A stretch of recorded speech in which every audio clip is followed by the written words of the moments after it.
to another day of library.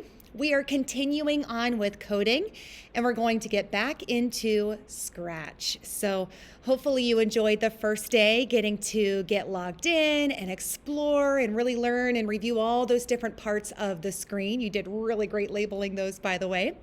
So now what we're going to do is we're going to start using some of that code. And Scratch has some really great tutorials that are built right in. So I'll be showing those, and we're going to be using some specific ones today to learn different skills. From there, you want to make sure that you're actually logged in again. So you may have to go back and look at what your login is. That way all of your work saves. So if you ever want to go back and add to it or change things or keep building onto it, you can. Okay? All right, let's go ahead and dive in, and let's see what the first thing is that we're going to be learning in Scratch. To get to Scratch, you're going to open up the Scratch website. If you did not bookmark it or add it to your home screen from last time, the website is scratch.mit.edu. The website link can also be found in our Schoology folder for today. Once you get to this website here, you will need to sign in. And remember, you have a specific login if you didn't save yours like I did mine here. And you can look at the spreadsheet in our Schoology folder to see it. Now, before we get started here, I want to make sure that I point out these community guidelines. Scratch is a global community. There are people using it worldwide. So it says we need everyone's help to keep Scratch a friendly and creative community where people with different backgrounds and interests feel welcome. So these are some guidelines that we need to follow as Scratch users. We need to be respectful anytime we are sharing a project, posting comments, thinking about the people that will be seeing it. Being constructive. If you are commenting on someone else's project, say something you like about it and offer suggestions, never anything negative. Share. It says you're free to remix projects, ideas, images, anything else you find on Scratch. You can definitely remix them. It makes a copy of them in your profile, and you can play around with it and learn from their code. It just says be sure to give credit when you remix to the original owner. This one's really important. Keep personal information private. Anything like real last names, phone numbers, address, email address, any of that sort of stuff needs to be kept private, since these are strangers that could be seeing and interacting with us. Be honest. Don't try to impersonate other Scratchers, spread rumors, anything like that, and then help keep the site friendly. So if you find a project or a comment or anything that you think is mean, insulting, too violent, inappropriate, you can actually click report on it to let the Scratch team know. And of course, you can let me know as well. So we need to make sure that everything we're sharing, that we are being good digital citizens, okay? And in our classes, we are all able to see each other's things as well. So you can see here, in third grade, for example, I can see everyone's work. And once we start getting in here, I can see all the activity as well. And Scratch will alert anything inappropriate. So yes, let's just make sure we're making good choices.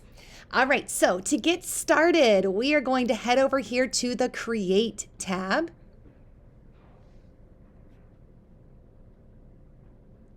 And this is where it takes just a little bit of second to load all those coding blocks here. Tutorials are in the light bulb right up here. We're going to be using these to learn a lot of information here. You might remember these from last year. And we're going to start with this one, the wizard taco that says animate a character.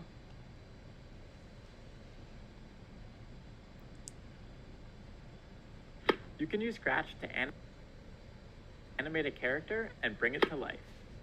Make it say something, move around, or do whatever else you can imagine. To get started, let's pick a background. I'll choose the Arctic. Next, let's pick a sprite. I'll choose the penguin. Let's make our character say something. I'll have my character say hello.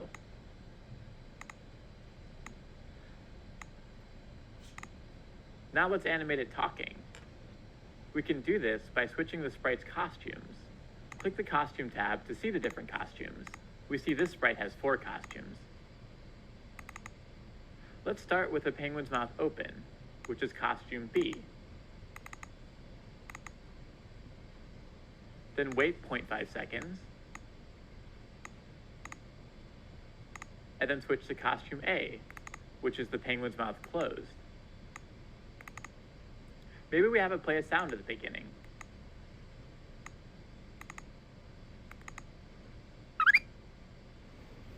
Finally, let's add a when green flag click block on top to start the code.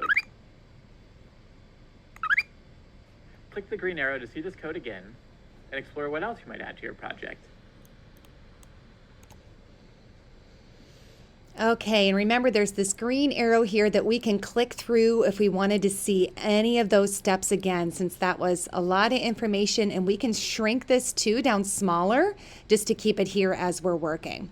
Okay, so first thing, you want to pick your backdrop and pick your sprite, and then this is where you get to be creative here, that you can pick.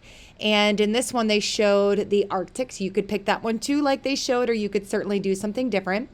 Same with Scratch Cat. If you wanted Scratch Cat, you could keep it. If not, hit the trash can and head back in. Now, each one of these, now not all of them actually, but a lot of them do. You can see as I hover over, I'm able to do this because I have a mouse. Yours will look a little bit different here. You can see how some of them are animated. Some of them, like the balloon here, it's just colors. So you can choose any one of these that are animated like that.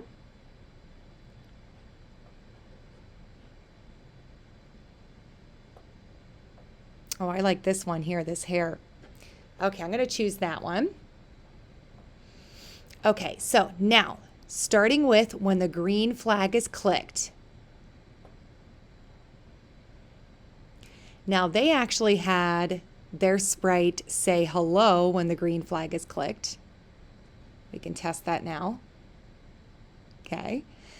But then they also added in some another green flag, and they did a whole nother strand of code here. Now remember, you can expand back and take a look at this if it's helpful to have as you're working. And remember, we're looking for this purple switch costume, okay? Now, the costume tabs, you can see right now we're on the code tab. The costumes tab is actually right here. So you can see that hair has 3 different costumes here. They call it A, B, and C, okay? Now, what I'm going to do here with the code, I'm going to switch costume. So I'm going to have A, and then I want to put a wait block in between. Back to switch costume again. Change it to B. And then we have to have a wait in between as well, just so we can see the difference between them. Okay, so let's just see what this looks like, and then we can fix it from there.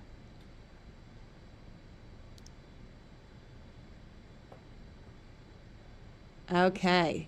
Now it moved kind of slow, right? So we can play around with the sound or the weight right here. We can change it to 0.5 like they did in the tutorial.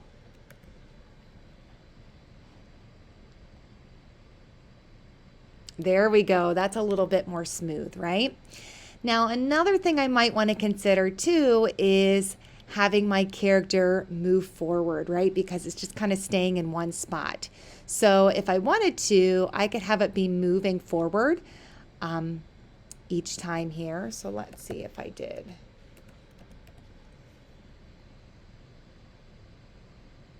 There we go, a little bit better. And I could be putting some more steps in here too, each time.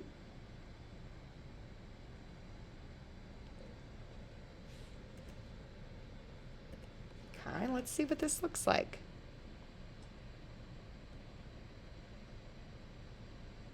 Not bad, a little bit better. Okay, so it's moving forward. All right. Now you can play with this. You can be as creative as you want. Even over here, you can customize the different colors and the how it looks on here if you want to even play around with that as well. But what we're looking for mainly is moving those switch costumes and putting in the weight block in between just so we can see the switches in between and it doesn't go super fast that we can't see it, okay? That's up to you if you want to have yours moon like mine did or if you want to have it say something as well too. You could even change this if you didn't like how it said hello the whole time. You could use this one instead. Say hello just for 2 seconds. So I could start back here and then see how that went away, okay? All right, have fun coding. I can't wait to see these animated coders. And I forgot to show as you're sharing this here, I'll call it winter hair. Hit share. And you'll see this screen here. If you want to type any instructions here, you can. Click the green flag to see the hair move. Copy this link right here. There's that copy link button. And right there, copy link. And I'll show you how to paste it in our Schoology discussion board as well. Here I am in the Library Schoology course, so go into this week's folder and then the appropriate day. Okay, so in this folder here, you're going to see the first 2 items with checks are the ones you need to complete. And down here, I do have the Scratch Coding website, just in case you didn't bookmark it or add it to your home screen last time. And here is the login information if you need to look up your login and password again. Okay, so number 1, watching the video, and then number 2 right here is where we are going to paste our projects. This is a discussion board, so you can see here's all of the directions again, going to the website through Safari, logging in, clicking the Create tab, watching that Animate a Character login or tutorial if you need to see it again, and then you try it. Once you are ready to share, type in a title for your project, hit the share button, and copy and paste the link into this assignment. So let me head over to the discussion tab here so you can see how I did it. I put, here is my winter hair project, and then there's the link. And because this is in a discussion board, we're going to be sharing these out with everyone so we can see each other's projects and we can even see inside them to look at the code so we can hopefully learn more from each other too. Okay? All right, I can't wait to see your animated characters in Scratch.